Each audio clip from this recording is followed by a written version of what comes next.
Today is March 8th. Today's quote is entitled "The Pride of Renunciation." And I know that sounds like a paradox, and it is, and we're going to discuss how and why it is a paradox. Some persons have managed to give up all kinds of pride and worldly attachments.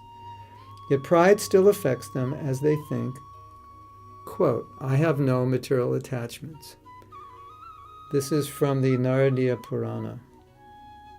The problem is, the more we become advanced, the more we are susceptible to the pride of thinking we are advanced.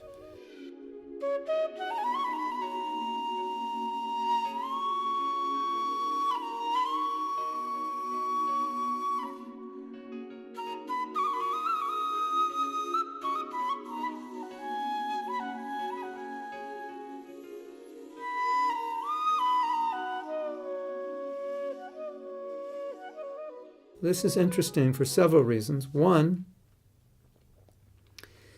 as we've said before, if we're becoming advanced, we wouldn't think we're becoming advanced, but at the same time, we have to gauge our advancement.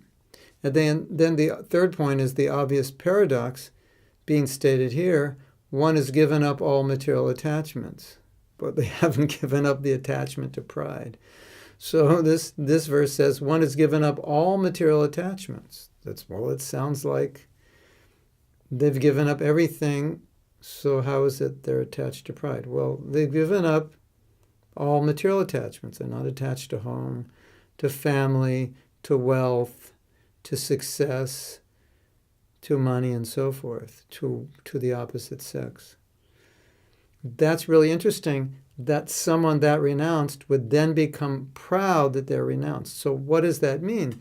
That means that even though one gives up the basics of material life, material consciousness, prosperity, sex, success, even here it says honor. What does it say here? All kinds of pride. They've given up, this is what's so interesting. They understand pride, and they've given it up. They're not making the effort to gain recognition. And then they're thinking, just look at me. I'm not making any effort to get recognition. Just see how great I am. So this verse is trying to explain the subtleties of Maya, that you renounce everything, even renounce the desire for pride, and then you become proud that you've renounced the desire for pride. So it is so pernicious, persistent, insidious, and subtle. And as we said yesterday, only by Krishna's grace, Krishna, your mercy, only by Krishna's grace can we ever hope to really become humble. Now, my experience is that as you become Krishna conscious more and more, there is going to be a desire, a seedling of desire within you that's going to start to relish humility. That desiring to be recognized will gradually become distasteful, as is pig stool or donkey urine. And someday that will happen, but in the process of it happening, you'll gradually start to feel that you'll be less and less interested in being honored. You'll become less and less looking for recognition for your spiritual advancement. So that's the glory of bhakti, that even though great sages renounce everything, they still can't renounce the desire to be honored or to be proud of what they've achieved.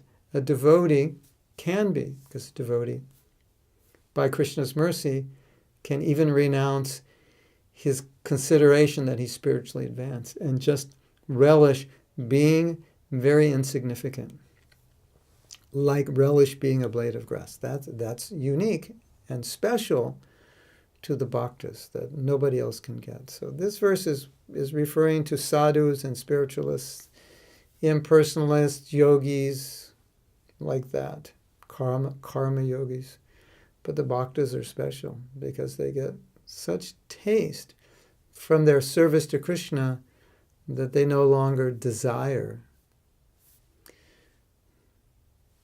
the so-called pleasure of being honored. Isn't that amazing? Bhakti is so powerful.